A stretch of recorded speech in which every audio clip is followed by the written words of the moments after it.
남자친구한테 이별 통보를 했다가 제가 키우고 있던 강아지를 바닥에다 내리쳤어요. 맨날 술만 먹으면 칼 들고 저한테 화가 난다는 이유로. 아우!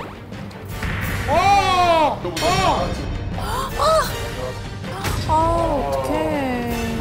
이번 주제는요, 학교 폭력입니다. 오른쪽 발이 기부스가 되어 있는 것 같았어요. 스프레이형 모기약이잖아요. 그게 폭발하면서 폭발이요? 폭발을 했다고, 그게? 네. 네? 아이고.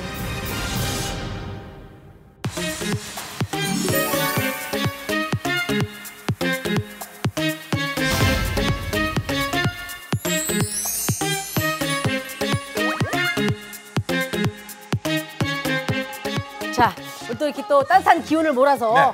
우리 오시는 의뢰인들의 고민을 들어줄 수 있도록 하면 좋을 것 같고요. 네.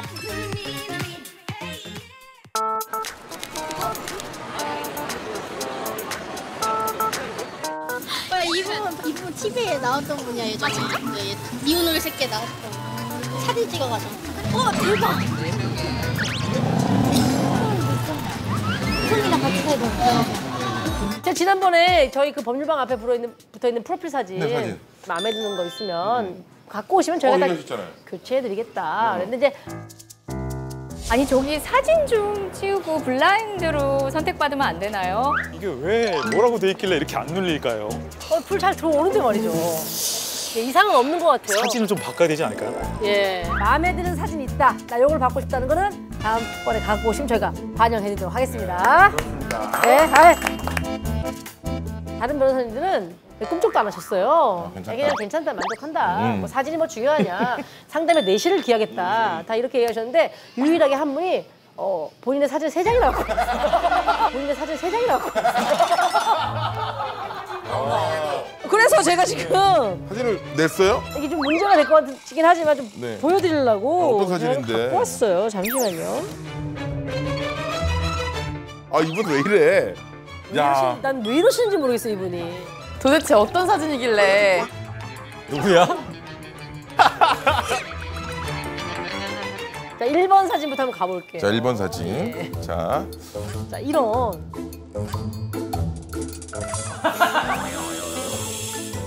으아, 저 안 보고 올랄래요, 진짜.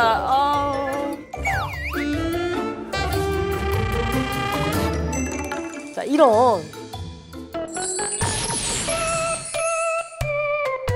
자, 이런. 허거. 이런 홍콩 달라상 같은 사진을 상담 받으셔야 될 것 같은데. 예. 이 사진을 낸 이유가 뭡니까? 이 도라이는 누굴까? 고민을 해결해 주마. 나에게 오라. 잠시만. 웃겨. 뭔가요? 웃겨? 저 친구 맹랑하구만 아주. 사실 우리 제작부 지인분이 좀 사진을 좀 바꾸고 싶으면 한번 보내달라. 그렇다면 이것으로 좀 해달라라고 3장을 딱딱딱 보냈는데 근데 뭐 여자친구랑 여행 갔을 때니까. 저 안경 안에 보일 수가 있을 것 같아요. 이 안경 안에 비치는데 긴 생머리 여성분이 계시네요. 아 정말요? 예. 저희가 뭐 합성하면 됩니다. 방송 볼 때 깜짝 놀라겠네. 너무 너무 네, 저희 목회가 해드리고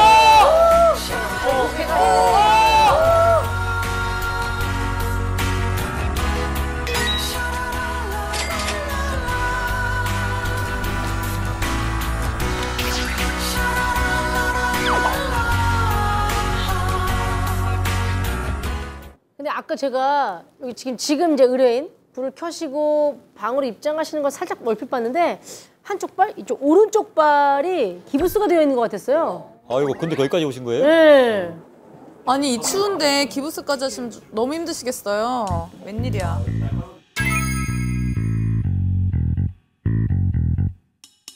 여기 굉장히 화려하네요.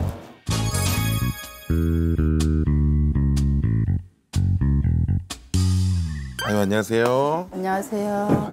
저희가 500원에 10분 상담이고요. 총 2번 더 연장하셔서 총 30분 상담까지 하실 수가 있습니다. 알고 계시죠? 네. 좋습니다. 이제 방송이니까 이게 블라인드가 올라가면 얼굴이 찍히게 되죠. 얼굴이 노출되는 것에 동의하십니까? 네. 아이 좋습니다. 시원하게 그럼 얼굴 뵙고 인사드릴까요? 네. 올라갑니다. 안녕하세요. 반갑습니다. 방송 저희 한 번이라도 보셨나요? 네, 몇 번 봤어요. 그럼 이게 뭔지 알죠? 네. 웰컴 드링크. 혹시 문세윤 씨 광고 노리는 거 아니죠? 네, 아니에요. 광고 찍을 것 같아. 딱 이러면서 웰컴 드링크. 웰컴 드링크. 웰컴 드링크. 웰컴 드링크. 웰컴 드링크. 혹시 수많은 변호사님 중에 우리 그 코인 법률방의 간판 고승우 변호사님을 선택한 이유가 있다면 뭐가 있을까요? 저 젊으셔서. 아, 소영.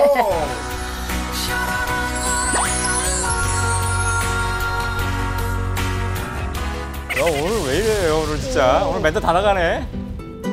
좀 한좀 쉬어야 될 것 같아. 아. 좋습니다. 아, 멀리 오셨습니다. 알찬 상담 이어가길 바랍니다. 네. 스타트!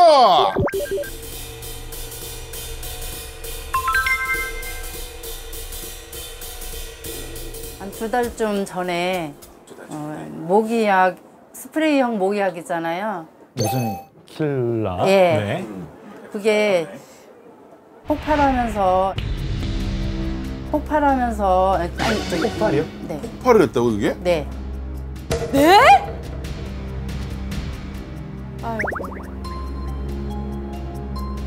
폭발하면서 나한테 날라와서 엄지발가락을 찍어버렸는데 아, 그럼 아까 그래서 약간 다리를 저시면서 걸어두신 거예요? 이제 엄지발가락이 찢어지고 골절되고 그래가지고 볼톱도 빠지고 아, 굉장히 심하게 다치셨네요. 여기 명암을 놓고 찍은 거예요. 요 위에서 또. 예, 여기서 요만큼 떨어진 거예요? 여기서 떨어졌는데 네. 연장통이 있는데 그게 약 30cm 정도 될까 말까 해요. 재보지는 않았는데 네. 거기에서 떨어져가지고 네. 반대편에 있던 문짝을 맞고 여기 있던 나한테 날라와서 엄지발가락을 찍어버렸는데 여기서 폭발을 해서 폭발해서 날아갔다가 날라간 그 마트처럼 날아간 거지. 맞아서. 폭발해서 날아가서 날아가서 문짝을 맞고 네. 튕겨 나오는. 네. 아, 엄지발로 떨어졌군요. 빠져서 터진 순간 이렇게 따로 분리가 되더라고요. 아, 밑둥에 완전히 바닥이 떨어졌군요. 용접 부분이 이렇게 분리가 되면서. 이게 진단이 얼마나 나왔나요? 6주로 나온 걸로 알고 있어요. 6주요? 6주 예. 정도 나왔고. 이게 막 수술해가지고 얼마 안 됐을 때 아이고. 그리고 이게 막 수술해가지고 얼마 안 됐을 때 아이고. 그리고 이거 좀 지나면서 이제 아니, 어머머머머머머. 발이 이렇게 된 거예요? 저게 웬만한 사람 잘 안 그게- 터지는데. 혹시 가스 때문에 가스가 새면서 솟구쳐가지고 막 얼굴이나 막 이런 데로 갔으면 진짜 큰일 날 뻔했네. 뻔했죠. 그래서 기본적으로는 제조물 책임법이라는 게 있어요. 제조물 책임법이라는 게 있어서 이런 공산품을 만드는 데는 네. 막 공장에서 막 어떤 특정 기술들과 굉장히 많은 어떤 막 그 노동력과 이런 것들이 집약돼서 만들어 나오잖아요. 네. 그래서 여기에 설사 결함이 있다고 하더라도 일반 소비자 입장에서는 그 결함이 뭔지를 당연히 네. 알 수가 없잖아요. 그래서 그런 것들에 대한 증명 책임을 좀 완화해 주기 위해서 이 제조물 책임법이라는 게 생겼는데 첫 번째로는 그러니까 모기약에 대해서 이거를 통상적인 용법에 따라 사용했다. 첫 번째로 이게 입증이 돼야 되고 두 번째로는 그 해당 그 사고가 있잖아요. 폭발 네, 사고가 해당 결함이 아니고서는 뭐 발생할 수 없었다. 뭐 요 정도 두 가지만 입증을 하면은 이 제조물 책임법으로서 책임을 묻게 돼 있어요. 근데 이게 저기 처음에 문제가 있던 게 뭐였냐면 TV에서 불이 났어요. 네. TV 폭발하면서 거기 있던 집이 다 타버렸단 말이에요. 네. 근데 이거 그렇다고 해서 TV만 보상받으면 끝나는 거냐? 그건 아니잖아요. 이것 때문에 이것 때문에 다른 기타적인 손해가 발생했잖아요. 그렇죠. 그러니까 제조업창에서 이런 하자 때문에 그 물건 자체가 아니라 예를 들면 다른 물건이나 재산이나 아니면 신체, 그다음에 생명.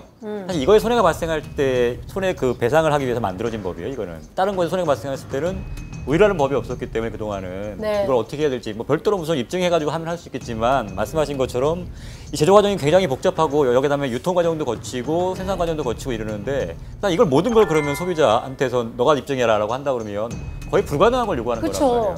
그래서 예를 들면 TV 그냥 보고 싶단 말이에요. 불이 났어. 그럼 통상적인 용법대로 사용하고 있었잖아요. 그러면 이건 과실이 있는 거야. 예를 들면 내가 TV를 막 집어던지면서 막 때리고 막 이러면서 있었어. 정상적인 방법이 아니잖아요. 네, 그렇죠. 그런 경우에 이제 하자가 있다는 걸 입증해야 되는 거고. 근데 이 부분은 약간 좀 애매해요. 그러니까 예를 들면 막 사용하고 있었는데 갑자기 뻥 터졌어. 네. 그러면 이게 통상적인 용법이니까 네, 네, 당연히 네. 이건 하자가 있어 보이는데 어떤 사람 떨어졌어요. 네. 이건 통상적인 사용 방법은 아니에요. 어떻게 보면요. 아마 그렇게 상대방이 주장할 여지도 있어요. 통상적인 사용을 했느냐에 관한 증빙 여부. 그렇게 해서 제가 입원해 있을 때 남편이 이 회사에 소비자 상담실에 전화를 해서 이런 일이 발생했다고 남편이 사진을 찍어서 네. 알리고 해서 퇴원했는데 네. 네, 그쪽에서 전화가 왔어요. 네. 근데 미국 회사더라고요. 영어로 말하고 중간에 통역사가 있고 저한테 이렇게 전달하는 식으로 이렇게 네. 했는데 통화 자체를 네. 그렇게 해요. 네. 지금 말씀하신 이 회사가 미국에 있는 법인회사란 말이에요. 어떠한 나라의 법을 따라서 이게 적용이 돼야 되는지가 되게 궁금해요, 갑자기. 굉장히 중요한 포인트를 지적하셨는데요. 제가 말하고 싶었던 거예요. 저는 이제 본사가 미국에 있다라고 생각하는 순간 네. 우리나라 제조물 책임법보다 훨씬 더 강화돼 있기도 하거든요. 미국은. 미국이. 어떤 영화를 통해서 에린 브로코비치 영화를 보면은 네. 천문학적인 액수의 손해를 배상해 내기도 하잖아요. 그쵸. 기업이 무너지기도 합니다. 네. 그 정도의 배상 체계를 가진 미국에도 사실은 손해배상 책임을 물을 수 있습니다. 본사가 있는 미국의 법률에 따라서 물을 수 있지만 우리나라 법원에서 판단을 한다면 미국 법률에 의해서는 판단하지 못하겠죠. 미국에서 소송을 해야 된다는 그 어려운 점 때문에. 현실적으로 어렵죠. 예, 어려운 점 때문에. 미국에 가면 훨씬 더 이제 소비자 입장에서 유리한 판결이 나올 수 있다는 걸 알고 있지만 이 사건을 가지고 미국으로 가야 되는 그럼 그럼 미국 맨- 변호사를 또 선임을 해야 되고. 돈이 더 많이 들어요. 사실 통역을 통해서 얘기하는 것도 되게 어려운데 그러면 거기서 이제 뭐 보상을 해주겠다고 했나요? 그런 네. 말은 그래서. 정확하게는 안 했는데 네. 치료 잘 받으시고 다친 사진 네. 또 진단서 네. 그런 걸 다 보내달라고 하더라고요. 네. 그쪽에도 의료팀이 있어서 그렇다고 네. 네. 그래서 다 보내주기는 했는데 네. 네. 그 뒤로는 그 아직 연락은 없는 네. 거고요. 그럼 기다려라 해서 기다리는 상황이군요. 네, 아직 네. 대기 중이고요. 좀 답답하기도 하고 이런 상황인데 내가 취해야 될 이 상황을 네. 잘 몰라서 이게 이렇게 실랑 일을 하면서 오래 걸린다는 것도 굉장히 화가 나실 것 같아요. 그러니까요. 내 발이 이렇게 됐는데 그쵸. 일단 얼마간이라도 먼저 죄송합니다 이러고 위자료 지급하고 그다음부터 우리가 분석하겠다 이렇게 나오면 또 다르거든요. 참 소송에 임하는 그런 태도도 참 중요한 것 같아요. 그러니까 큰 기업일수록 글로벌 기업일수록 그런 책임지는 자세부터가 향후에 소비자의 신뢰도 더 얻을 수 있는 거 아닌가요? 맞아요. 네. 또 제가 직장 다니다가 지금 못 하고 있는데 의사 선생님한테 여쭤봤습니다. 네네네. 어떤 직장이시죠? 많이 서서 일해야 되고 좀 무거운 걸 많이 해야 되는 직장이라서 그랬더니 불가하다고 한 3, 4개월 지나야 가능할 것 같다고. 3, 4개월이요? 예. 지금 일을 하실 수 없는 예. 상황이신 거네요. 그래서 답답해서. 네. 어쨌든 손해배상 청구할 수 있어요. 네. 당연히 할 수 있고 뭐 당연히 뭐 잘못하신 거 없잖아요. 이거 막 집에 집어 던지신 거 아니잖아요. 그죠? 네. 병원비를 제외하고 제가 볼 때 의뢰인이 일을 못한 거에 대한 기업 손해에 대해서도 금전적인, 당연히 물을 수 있죠. 손해라든가 예를 들어서 어떤 트라우마 정신적인 손해라든가 이런 걸 좀 물어보시는 것 같아요. 예. 시원하게 그죠? 예. 네. 그리고 제가 또 병원 다니고 움직이는 거에서 내가 버스나 지하철 이용을 해보니까 네. 너무 힘들더라고요. 다리면 어떻게 할 네. 수가 없죠. 어쨌든 이게 이제 소송 과정에서 진행이 된다면 말씀하셨던 것처럼 치료비나 아니면 약 사서 먹는 거 그다음에 뭐 심지어 거기 이제 치료를 받으러 가는 교통비까지 다 추가를 하시고요. 네. 지금 무거운 걸 들어야 되고 많이 걸어야 되고 서 있는 시간이 긴 그런 직종이신데 손해 때문에 지금 그 일을 전혀 수행할 수가 없다라는 내용을 입증을 해서 이것도 당연히 휴업 손해 받을 수 있어요. 그 급여에 해당하는 금액을 당연히 받을 수 있어요. 이자까지 공개하고. 네. 발가락이라는 것은 온몸의 무게를 다 지탱하고 있는 곳이잖아요. 그래서 향후 계속 생활하시는 가운데서 또 생길 수 있는 문제도 있기 때문에 함부로 합의하시거나 그러니까 적당한 금액이라고 본인이 지금 함부로 판단하시면 안 돼요. 그러니까 전문가하고 충분히 상의하시고 지금 다치신 곳에 대한 예우도 충분히 판단이 되는 상황에서 합의를 하셔야 될 것 같아요. 그래서 일단은 조금 기다려보는 것도 나쁘지 않아요. 지금 예. 상황에서. 어쨌든 불법행위이기 때문에 수명 시간 충분히 길어요. 아직 네. 뭐 너무 걱정하지 않으실 정도로 기니까. 그러면서 계속 치료를 받으세요. 필요한 검사들 다 받으시고 한의원도 가서 이제 뭔가 발가락이 다쳤으니까 말씀하신 것처럼 다리, 허리 다 무리가 올 수 있단 말이에요. 네. 여기에 대해서도 뭐 일단은 치료를 좀 받아두세요. 예전에는 대기업을 상대로 소비자들이 소송을 해서 이긴 적이 없다. 그러니까 사실 그건 이기고 지구의 문제는 아니지만 소비자들이 조금 더 안심하고 물건을 사용할 수 있게끔 법이 바뀌는 것 되게 중요한 의미가 있는 것 같아요. 네. 온전히 잘하시고요. 네. 네. 아무튼 감사합니다. 네, 예, 보십시오. 네. 예. 아무튼 답답한 걸 해주셔서 감사합니다. 아유, 아닙니다, 아닙니다. 예, 감사합니다. 네.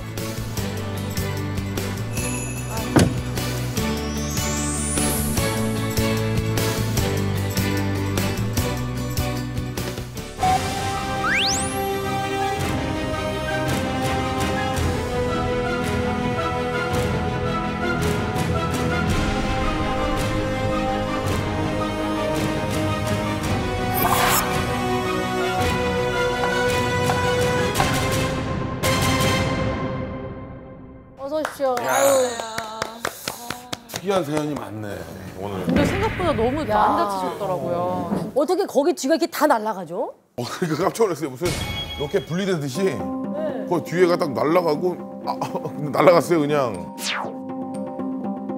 그 모기를 잡는 것은 유칼립투스가 모기가 가장 싫어하는 향이라고 합디다. 제가 예전에 그 모기를 이렇게 천연 향으로 쫓는다 그래서 계피 향이 좋다는 얘기를 들었어요. 그래서 계피 향을 잔뜩 싸가지고 방에다 이제 깔아놨는데 그 다음 날 되니까 옷에 그냥 계피 냄새가 다 배겨가지고 계피가 되는 계피. 네. 고계피. 네. 고개피. 고개피데이. 고계피데. 고개피데이. 계피데.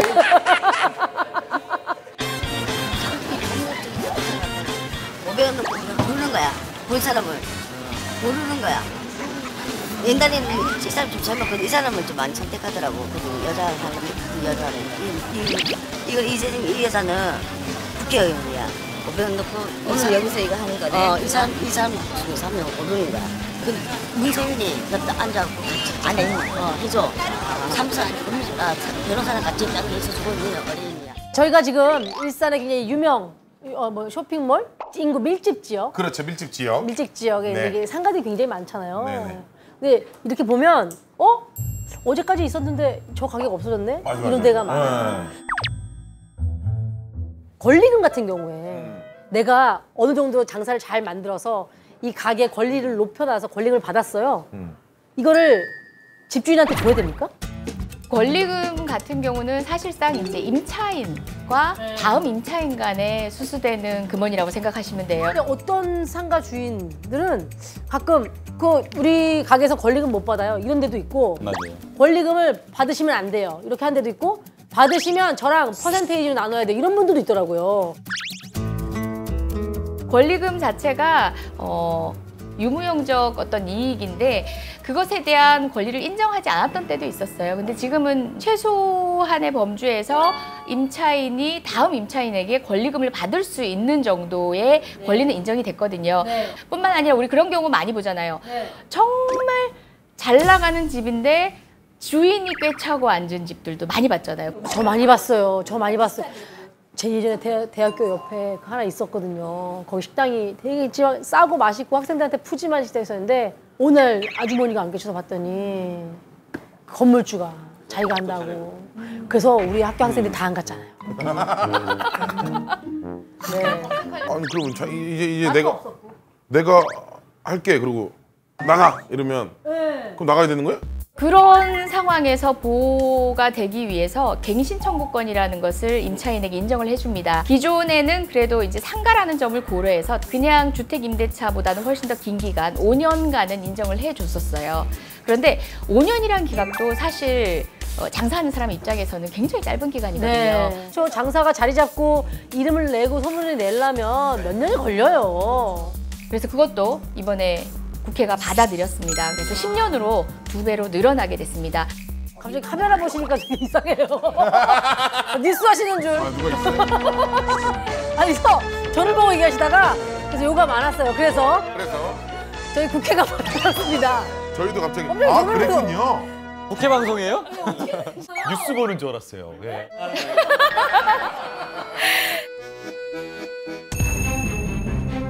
남자친구한테 이별 통보를 했다가 유심칩이면 뭐니마요 다 부러뜨려서 왜 감금시켜버리고. 감금이요? 근데 저는 도망갔어요. 바로 뒤에서 쫓아오더라고요. 알몸으로. 짬을 냈어. 들어가는 코너죠. 코인 이슈방 시간이 돌아왔습니다. 최근에 그 인천 연수구에서 일어난 중학생 추락사 사건을 다들 아실 겁니다. 인천에서 한 중학생이 15층 아파트 옥상에서 또래 학생 4명에게 집단 폭행을 당하다 뛰어내려 숨졌습니다.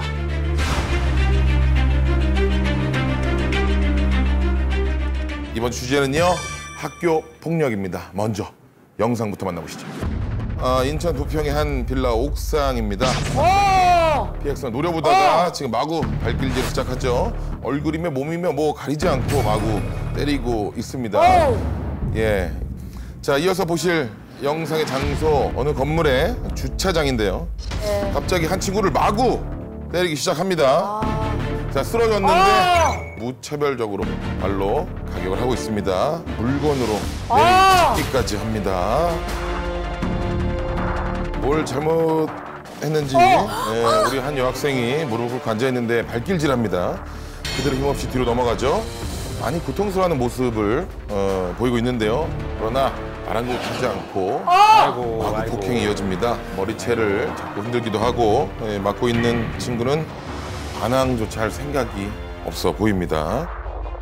지금 보시는 영상은 모자이크가 돼 있는데도 불구하고 눈이 부어 있고 얼굴이에요. 몇 번 물었냐? 지금 보신 영상이 저희 편집본이고요. 엄청나게 깁니다. 그거는 그리고 뭐? 이유는요, 평소 피해 학생의 언행이 마음에 들지 않았다. 전 영상을 보면 저게 정말 저 또래 아이들이 할 수 있는 행동인가 싶기도 하고 아직까지도 저는.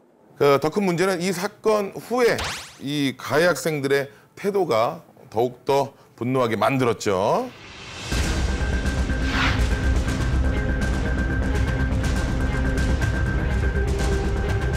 분명한 거는 사실은 이러한 학교 폭력이 점차 늘고 있는 건 확실한 거 아닙니까? 확실합니다. 이게 교육부에서 조사를 한 것 같은데요.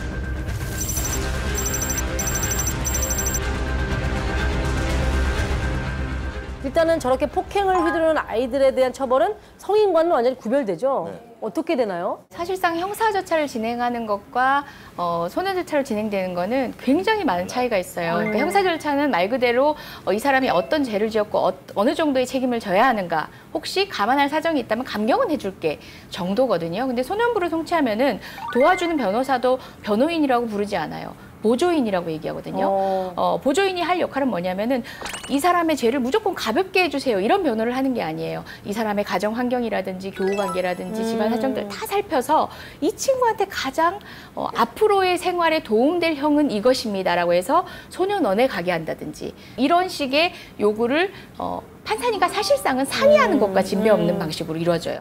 형법상으로는 만 14세가 되지 아니한 그 어린이나 청소년의 경우에는 그 범죄 행위를 했더라도 그 범죄 행위에 대해서 책임을 질 능력이 없다고 보아서 형사 미성년자로 분류를 하고 뭐 범죄를 저질렀다고 해도 처벌을 하지 않습니다.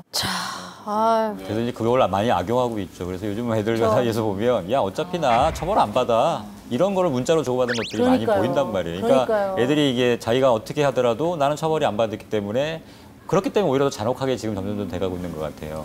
그래서 일부에서는 소년법도 개정되어야 된다, 뭐 이런 목소리도 연령을 좀 낮춰야 되는 게 아니냐는 얘기가 많이 있어요.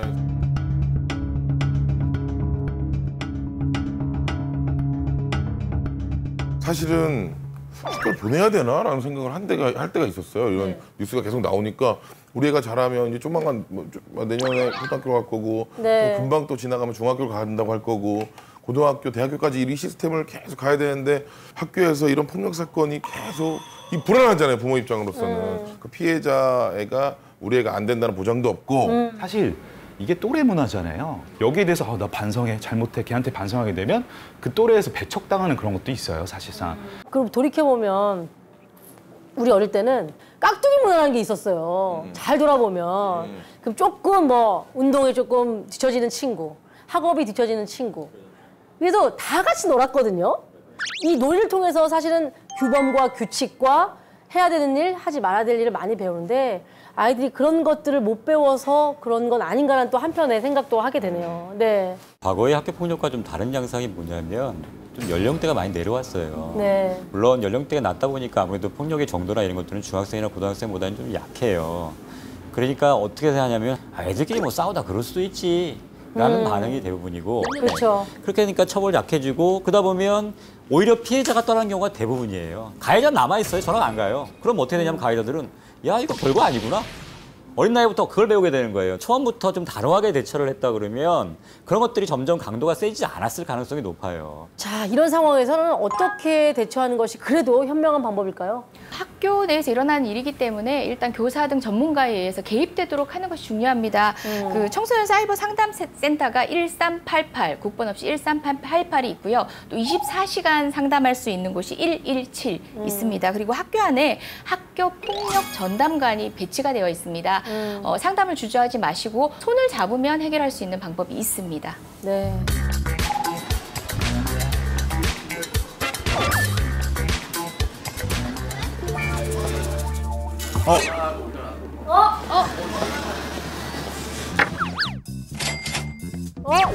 시원하게 시원하게 뚜벅 걸어오셨어요.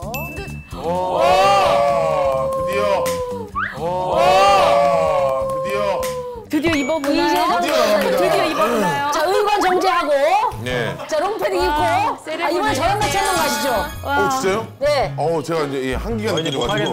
제가 다녀오겠습니다. 네. 맞춤 선물이었죠. 네. 아, 좋다. 저는 연수원이 이 근처예요. 네. 그래서 이곳에서의 추억이 뭐 이전 연인들 뭐 등등해서 많은 추억들이 서려 있는 곳이에요. 뭐 지나간 얘기는 묻어두도록 할까요? 네, 기억이 안 납니다. 안녕하세요. 안녕하세요. 네, 저희 코인 법률방을 찾아주셨습니다. 아유, 감사합니다. 날이 많이 추워졌어요. 네, 너무 추워졌어요. 아유, 너무 추워졌어요, 진짜로. 안녕하세요, 이재정 변호사입니다. 안녕하세요. 예, 어떻게 거침없이 이재정 변호사님을 선택을 하시더라고요. 네, 아무래도 여자분 변호사가 좀 공감하고 잘 들어주실 것 같아서. 아닙니다. 저도 공감할 수 있어요. 저도요.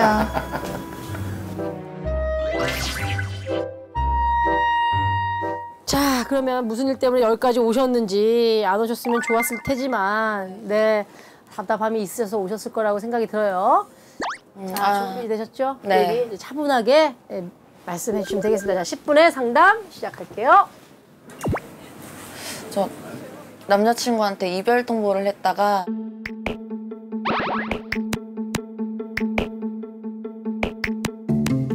폭행을 당했어요.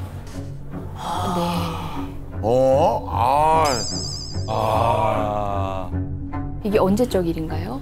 이게 15년도 초 3년 전이요. 어떤 폭행, 어떤 상황이었는지 죄송하지만 여쭤도 될까요? 이제 처음 만났을 때부터 조금 이상한 좀 조짐이 보였었어요. 네, 만난 지 한 달 정도 됐을 때부터 네. 약간 칼 들고 약간 그런 게 좀 있었어요. 그때는 이제 저한테 해한 게 아니라 자기가 죽겠다고. 근데 그때는 이제 좀 아픈 상처가 있는 사람이구나. 오히려 좀, 따뜻하게 해줘야겠다. 좀 이제 만나다 보면은 좀 좋은 사람 만나고 하면 내가 좀 잘하면은 이게 좀 고쳐지겠구나라고 했는데 맨날 술만 먹으면 칼 들고 막 뭐 자기 죽는다고 막 목 매달려고 했다가 뭐 했다가 이제 한번 발단이 됐었던 게 저한테 화가 난다는 이유로 제가 키우고 있던 강아지를 제가 키우고 있던 강아지를 바닥에다 내리쳤어요. 아우. 그래가지고 골반뼈가 다 으스러져가지고 어떡해. 어떡해. 이것도 뭐야. 와, 네요. 병원 시세를 졌어요. 5-6차례 수술을 받았어요. 반려견이. 네, 그러다가 이제 더 이상 안 된다고 해서 한 2년 전쯤에 보내줬어요. 2년 전쯤에요? 네.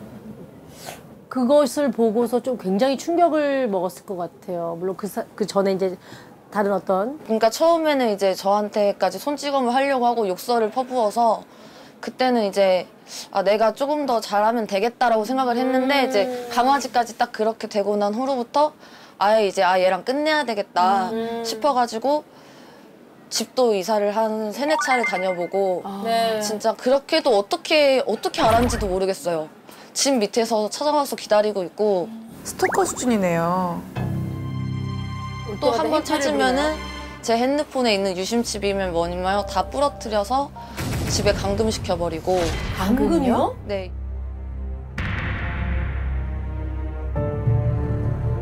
어머. 감금이요. 감금. 감금을 한다는 건 뭐예요? 집에 가둬놓고 밖에서 문을 잠그는 건가요? 아니요, 그냥 같이 계속 있어야 돼요. 편의점 갈 때도 같이 가야 되고, 네, 항상 어디 못 나가게.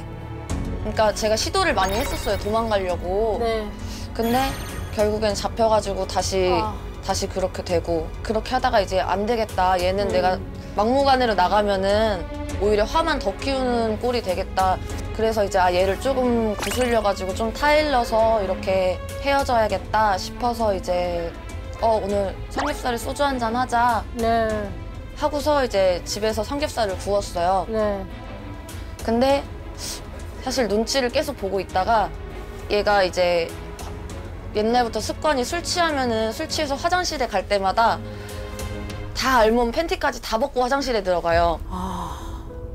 술을 마시다가 자기 화장실을 간다고 갑자기 네. 탈의를 하고서 화장실에 들어갔어요. 네. 근데 저는 이제 그 틈을 타가지고 도망갔어요. 네. 알몸이니까 못 쫓아올 거 아니에요. 네, 쫓아올 네, 네. 거면 옷 입는 시간이 있잖아요. 그렇게 해서 이제 엘리베이터를 누르고 밑으로 내려가서 도망을 갔어요. 근데 바로 뒤에서 쫓아오더라고요. 알몸으로. 속옷도 아니고. 와, 알몸으로 쫓아왔대요. 정말 소름 끼쳐요.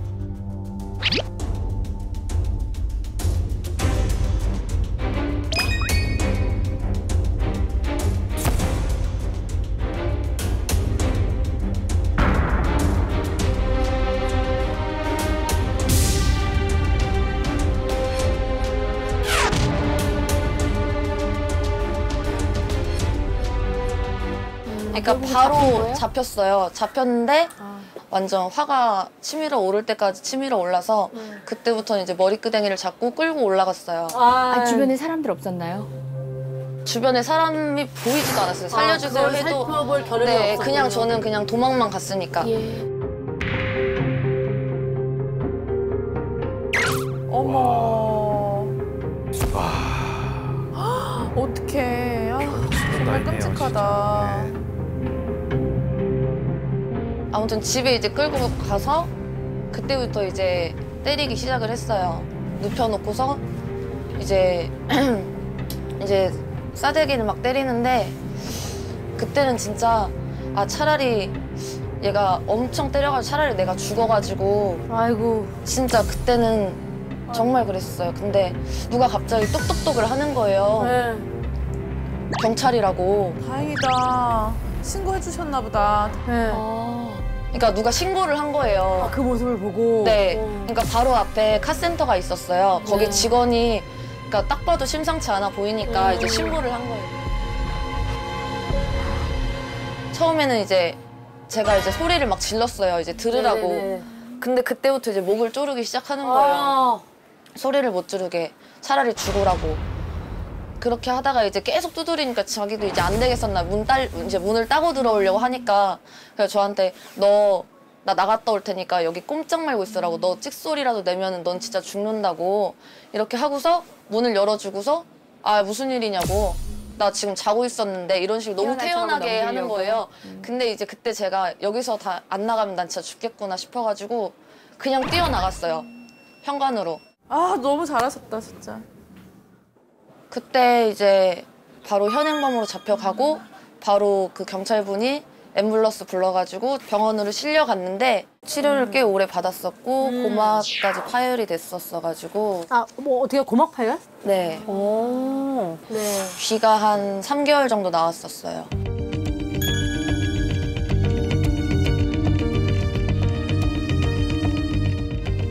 지금 이 얘기만 듣고도 남자한테 적용할 수 있는 법들이 저희들이 굉장히 많잖아요. 예. 어떤 것들을 다 적용할 수 있어요? 일단 아까 감금을 했다 그랬는데 감금죄, 그 감금죄도 그리고 있고요. 뭐 죽을 거다 이렇게 얘기했던 거 협박죄, 협박. 폭행은 수도 없이 있었으니 폭행죄와 아까 그 3개월 동안 그 고막 파열 부분에 대해서는 상해죄. 상해죄. 그 이외에도 뭐 공연 음란 부분도 적용할 수 있을지 그죠? 여지가 좀 있을 것 알몸으로. 같고요. 예. 그 동물 그거는 그쵸? 이제 재물손괴가 될 수 그쵸. 있고 유심칩 파괴한 것도 손괴한 것도 손괴가 될 수 있고요. 머리를 잡고 도망가는 거를 이제 끌고 폭행을 이용해서 다시 이제 집으로 데리고 오면 또 불법 체포죄가 또 적용이 될 수가 있을 것 같아요. 거의 뭐 지금 저희끼리 쭉쭉 얘기한 것만 해도 10개 가까이 되거든요. 예.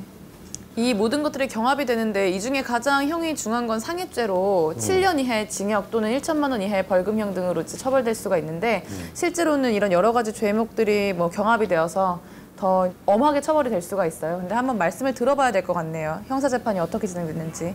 일단은 이제 조서를 써야 되니까. 근데 이제 조서를 쓰러 이제 갔는데 이제 진술서도 써야 되잖아요. 저는 이제 바로 병원으로 이송이 됐었으니까 네네. 그런 거를 진술서를 못 적었으니까 그래서 이제 갔는데 막 그러니까 지금 생각해 보면은 제가 되게 그때 너무 바보 같고 그렇긴 하거든요. 울고 있는 거예요. 막 미안했다고 내가 잘못했다고 제 이름 막 부르면서 울부짖는 거예요. 근데 사실 거기에 좀 마음이 약해졌어요. 담당하셨던 형사분도 초범이고 그래봐야 벌금 몇십만 원 내면 끝이라고 그러니까 그냥 차라리 합의를 해줘서 차라리 몇백만 원 정도 어차피 지금 이 얼굴로 일도 못하지 않냐 그러니까 차라리 그게 낫다 그러고 적금 금지 명령을 해라 그 신청을 해라 그래서 합의서를 썼어요. 합의서를 썼는데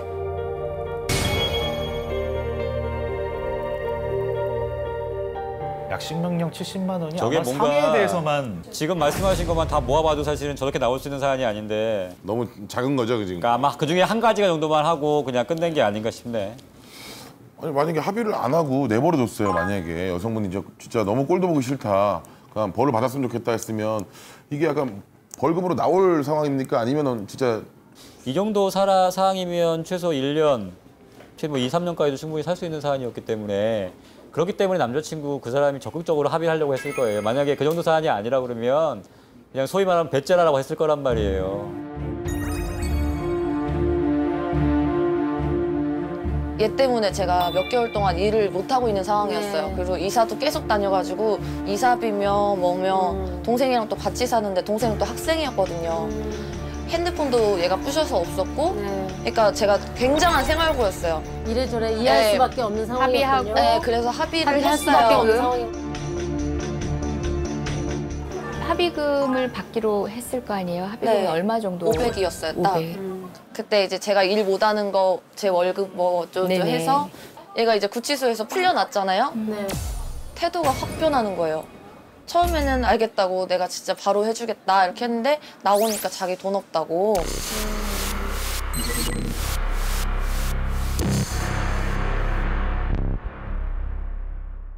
뭐야? 저 경우 많아요. 상황이 너무 안 좋았어요. 정말. 이런 경우가 많아요? 외상합의라고 보통은 하는데 통상적으로는 합의서를 쓸 때는 내가 나가면 얼마를 줄 거야 라고 해서 합의를 해가지고 나온단 말이에요. 나오면 그다음부터는 이제 배째라가 되는 거예요. 그러니까 결과적으로는 합의금을 실제로 수령을 한 다음에 합의금을 써주고 해야 되는데 그렇죠. 당장 뭐 이 사람 이렇게 해야 돈을 준다니까 그냥 무조건 합의서부터 써주는 거예요. 그러면 거기서 법원에서 선처받고 나오죠. 그럼 이 사람 그다음 사라져요. 잠수 타버리래요 그냥. 정작 힘들어서 합의를 하더라도 반드시 실제적으로 금원을 받고서 합의를 한다는 거예요. 안 그러면 가문은 의미가 없어요. 나중에 못 받아요. 거의 못 받아요. 받는 사람 거의 본 적이 없어요. 그러면서 근데 내가 대출이라도 받아서 해주겠다. 근데 대출을 이제 받긴 받았어요. 근데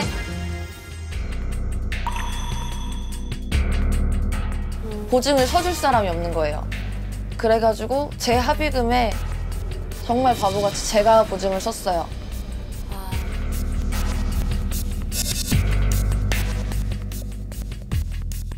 뭐야 이게 무슨 소리야? 왜 그러셨어요? 당장 생활고 때문에 그랬다고. 생활고 때문에. 그다음에 이 사건 같은 경우에도 사실 합의금이라고 하지만 성격상 그냥 자기가 대출받은 거랑 똑같은 상황이에요. 그래, 근데 이제 거기서 한 250 정도를 받았어요. 그렇게 하고 나서 자기가 이제 주겠다고 계속 질질 끌었었어요. 근데 그러고 얼마 안 있다가 정신병원에 들어간 거예요. 할아버지가 이제 신고를 해가지고 그 이후로 병원 나와서부터 연락이 안 돼요. 그러니까 제가 그래서 수소문을 해서 연락처를 알아서 이제 연락을 했어요. 네. 근데 주겠다 말만 하고 지금까지 아무런 그런 조치도 없고 제 통장이 이것 때문에 막혔어요. 압류. 네, 통장 압류를. 예. 네.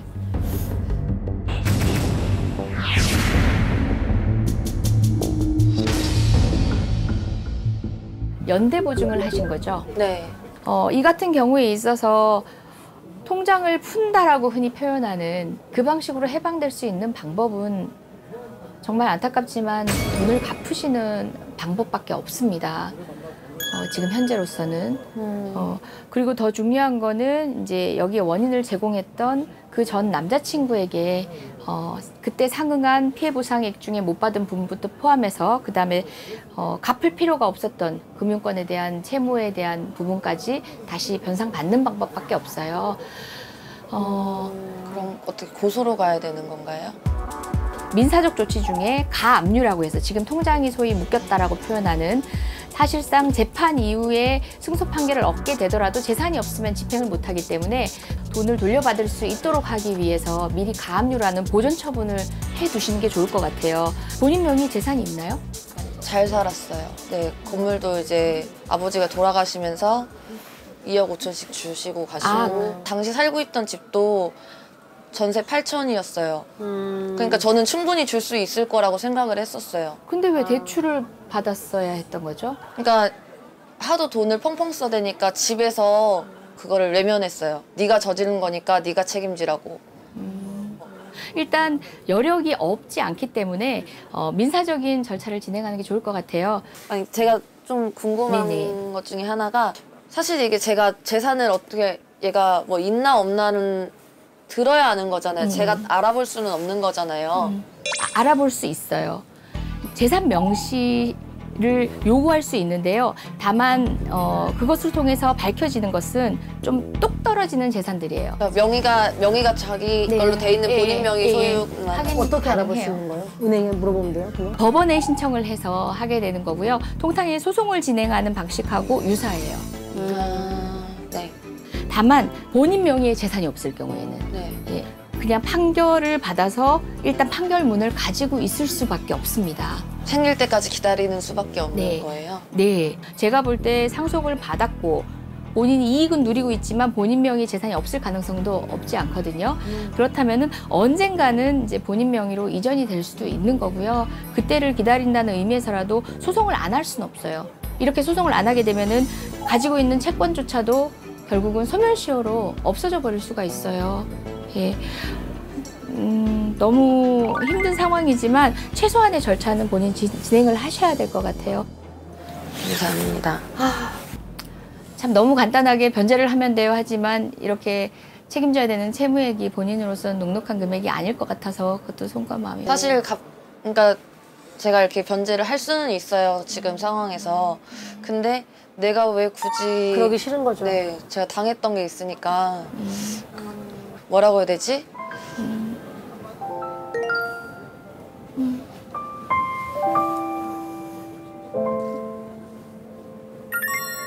제가 울게 만드는 것 같아요. 이게 정말 나쁜 놈이야. 뭐 형사고소를 통해서 어쨌든 이제 처벌할 수 있습니다라는 말을 간명하게 하고 그 과정에 압박감을 줄 수 있습니다라고 간단하게 대답해 드릴 수 있었더라면 이렇게 깝깝해하지 않으셨을 것 같은데 그래도 다른 방법이 있으면 좋겠다. 네. 라고 생각하고 오신 것 같은데 오히려 더 이 상황을 조금 더 냉정하게 보셔야 되지 않을까라는 말씀을 드려야 되는 것 같아요. 우리 변호사님도. 먼 걸음 하셨는데. 네, 아니요. 괜찮아요. 대체 어느 정도는 예상은 하고 있었어요. 앞으로 저도 결혼도 해야 되고 하는데 계속 이 상태로 가는 건 아닌 것 같아서 답답한 마음에 한번 왔어요. 네. 그래서 좀 답답한 마음에 조금이라도 좀 위로가 됐으면 하는 바람이에요. 아, 고맙습니다. 네, 네. 울다가 웃네요. 네. 그래도 웃다가 돌아가셔야죠. 네. 감사합니다. 네.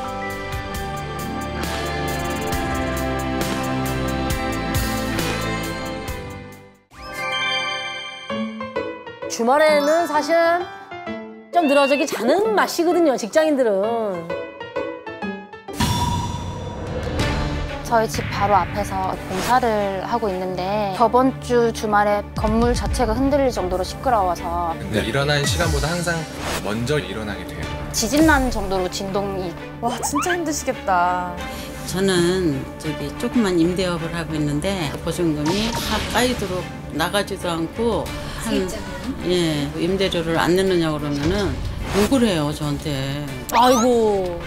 나라에서 주는 돈 갖고 내가 사는데 어쩌란 말이냐고. 뻔한장이네요. 제가 그렸던 웹툰 스토리를 도용당했어요. 아. 이걸 한 4회 정도 연재를 했어요. 거의 뭐 베낀 거예요. 이렇게 만들면은 너도 나도 다 만들 수 있잖아요, 스토리를.